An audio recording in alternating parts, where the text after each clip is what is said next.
Salut à tous. Après avoir parlé des 3 premiers albums qui n'ont pas eu le succès escompté, il faudrait peut-être commencer à passer à la seconde. Et c'est avec la fin des années 80 que la réussite va être le mot d'ordre du groupe.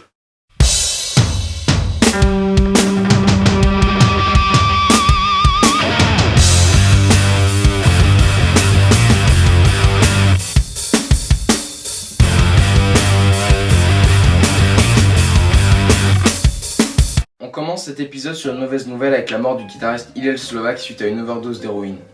Suite à ça, Jack Irons quitte le groupe puisqu'il tombe dans une profonde dépression.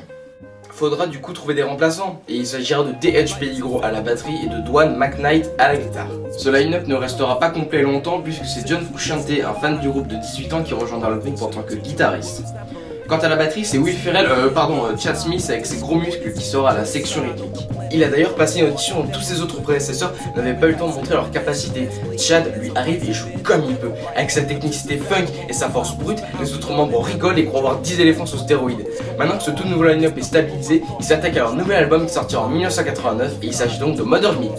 S'il y a bien un mot pour décrire cet album, ce serait merci. Merci à John Frusciante pour avoir ajouté une touche encore plus rock et des effets de guitare magnifiques comme dans Higher Ground.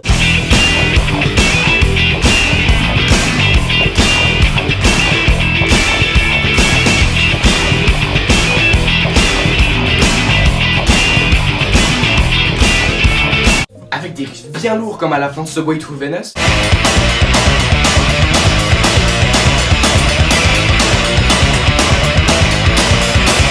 Ainsi que des solos bien meilleurs que ceux d'Hillel Slovak. Un énorme merci à Flip pour les lignes de base de Higher Ground encore une fois, ou encore de Nobody Weird Like Me.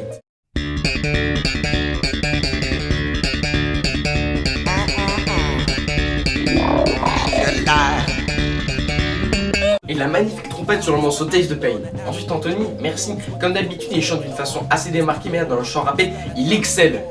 Comme chez Microsoft. Microsoft, Excel, humour. Pour les merci, un énorme merci à Chad Smith pour la rythmique bien plus présente que dans les anciens albums et aussi parfaite dans le morceau Subway to Venus.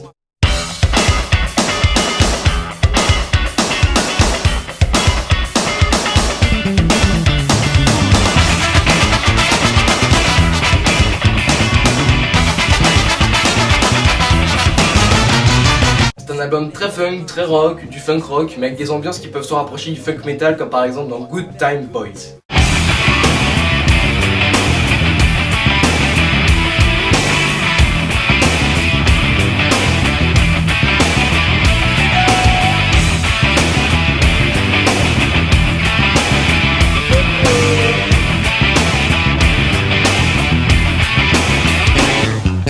Avec du funk rock sur Higher Ground ou encore du rock alternatif sur Taste the Pain.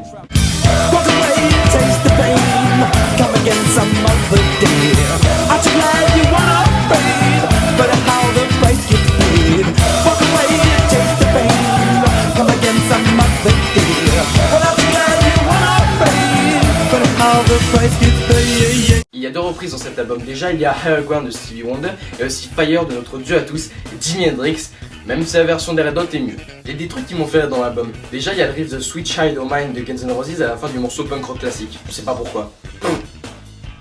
Ou bien encore des chœurs, mais des vrais, et aussi du violoncelle sur le morceau Taste the Pain. Putain, il est bizarre ce morceau. Il y a aussi le morceau Magic Johnson qui parle de cette légende de la NBA. Les Red Hot étant fans de NBA, comme moi, et des Lakers, pas comme moi, équipe dans laquelle joue Magic Johnson, ils ont fait ce morceau un peu humoristique sur ce joueur. C'est le premier album avec ce tout nouveau line-up et pourtant on a l'impression que ça fait des années qu'ils jouent ensemble. Avec cet album qui fut un succès, les Californiens se sont attaqués à un nouvel album qui sortira en 1991 et se nomme Blood, Sugar, Sex, Magic et ce sera la consécration pour les Red Hot Chili Peppers. Cet album est une bombe, cet album m'a fait aimer la musique, cet album est mon album préféré de tous les temps. Je dis beaucoup album. Le line-up n'ayant pas changé, ils ont pu améliorer leur cohésion dans leurs morceaux et c'est moi à retenir avec cet album. C'est un mélange parfait de tous les membres sans pour autant qu'il y en ait un seul qui prenne place prédominante dans un morceau, comme par exemple avec Power of Equality.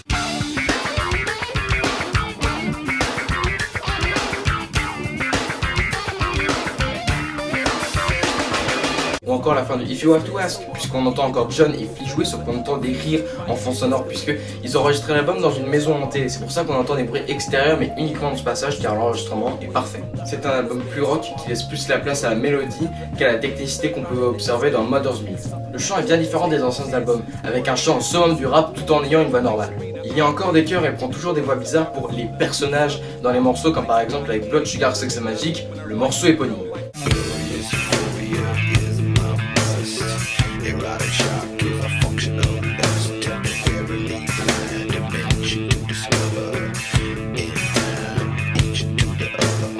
N'empêche qu'il chante quand même d'une manière très mélodique dans les morceaux Breaking the Girl ou encore I Could Have Lied.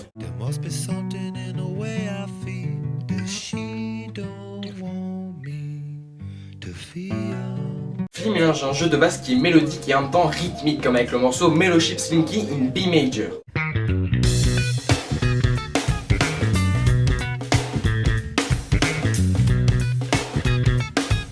De toute manière, Flea pour moi est le meilleur bassiste du monde, car en plus d'être un dieu de la basse, il est extrêmement énergétique sur scène, drôle et proche de ses fans. John, en plus de créer des riffs qui te décollent la tête, se permet de faire des solos tous mémorables, bien que John ne soit pas connu pour avoir des talents de guitariste soliste.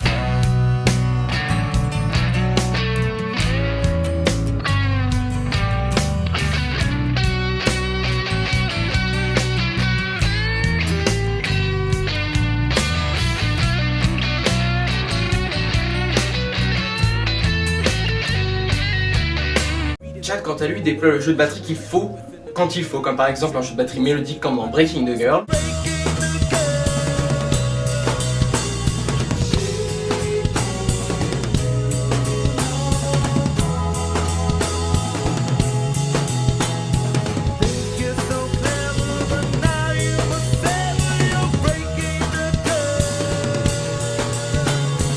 Ou bien encore très funky comme dans le morceau Give It Away.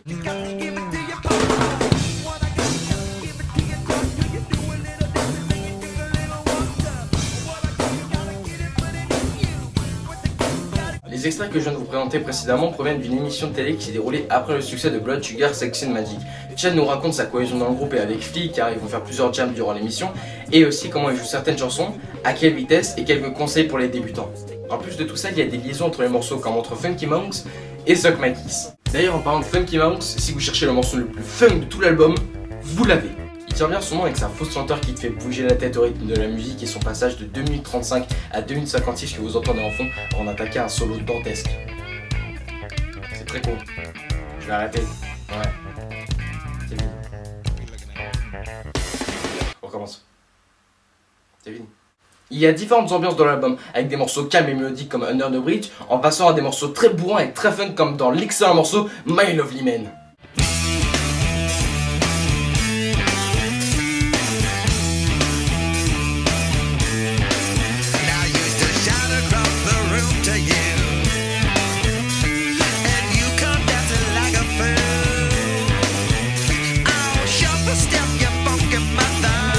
Cet album ne déroge pas à la règle en reprenant certaines caractéristiques des anciens albums, comme une chanson très courte, de la trompette sur le morceau Apache Rose Peacock ou encore des chœurs sur le morceau The Righteous and the Wicked.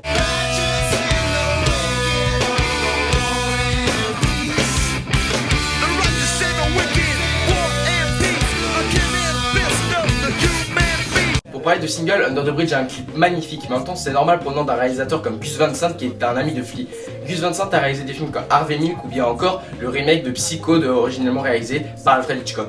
S'il y a bien quelque chose à retenir les enfants, c'est qu'il faut se droguer. Comme ça vous écrirez peut-être un morceau qui deviendra numéro 2 des charts et qui deviendra surtout disque de platine. Oh ouais! Malheureusement, je peux pas parler de toutes les chansons ou de tous les passages géniaux comme le solo de Flea dans Naked in the Rain, mais je vais quand même parler de Soul Psycho Sexy. Oh ouais, c'est le morceau le plus long de l'album avec plus de 8 minutes à son actif. Et si vous deviez faire découvrir l'album à quelqu'un, c'est ce morceau car il regroupe toutes les caractéristiques de l'album. Un chant rappé avec une voix bizarre, une ligne de basse géniale, une cohésion parfaite, des effets de guitare et des chœurs. Mais ça ce n'était que la partie cachée de l'iceberg, car en plus de tout ça, à partir de 4 minutes, on part dans un délire mélodique psychédélique. La première fois que j'ai écouté ce morceau, j'étais perdu, je me demandais dans quelle direction le morceau allait. Et après l'avoir écouté une fois, je m'étais dit que je venais d'écouter la petite maîtresse de l'album. Pourtant, c'est pas mon morceau préféré. C'est dommage. Oh ouais.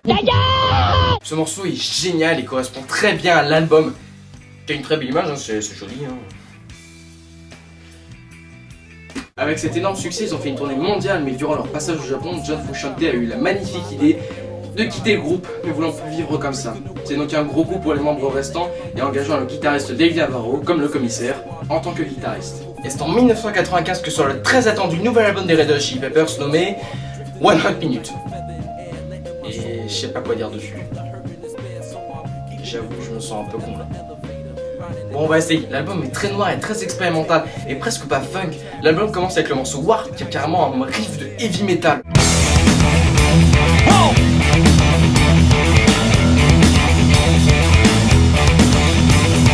Il possède un écho constant, ce qui provoque une gêne assez déroutante chez l'auditeur. Le chant est très bizarre, je sais pas quoi dire, il est complètement à contre-temps dans les couplets.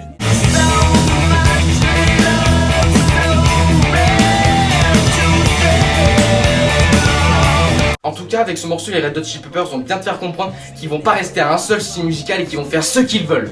Bon, je vais devoir m'attaquer à l'album morceau par moment. Mais les membres du groupe restent tout de même excellents, comme avec Flea avec la ligne de base de Aeroplane.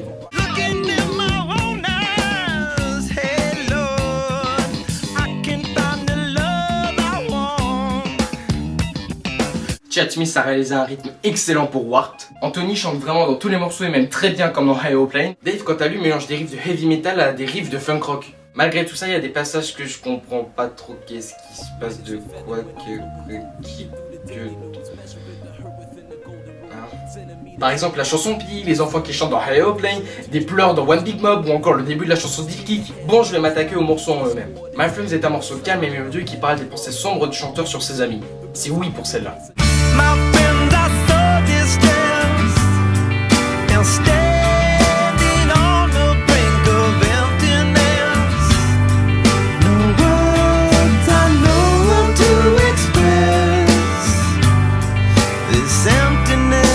Coffee Shop, c'est du funk metal à tendance expérimentale qui peut déplaire comme pour moi. One Big Mob, c'est un morceau pur funk rock avec un chant très bien rappé et un riff ultra lourd. Bref, les Red Hot comme on les aime.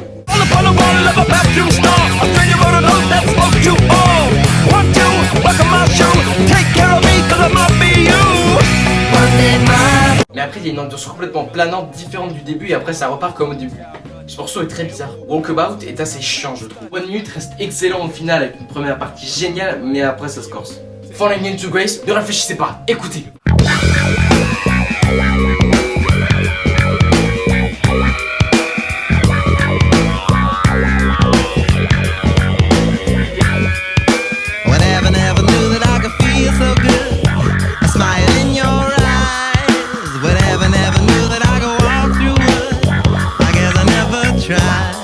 Cet album est assez bizarre parce que d'un côté il y a des putains de morceaux et après on sait pas vraiment ce qui s'est passé.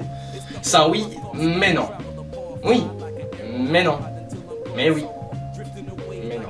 C'est-à-dire que sur la forme le truc est très bien mais au final pas vraiment. Donc avec un album avec des chansons plus longues qui ne font pas l'unanimité, un album qui ne se vend pas comme inspiré, le départ de Dave Navarro et la consommation de drogue de Flea Anthony qui ne cesse d'augmenter, et ben on croit les Red Hot foutus et on se demande ce qu'ils vont faire durant les années qui vont venir. Et tout ça vous le verrez dans le prochain épisode de la biographie d'un objectif consacré à la discographie des Red Hot Chili Peppers. A plus.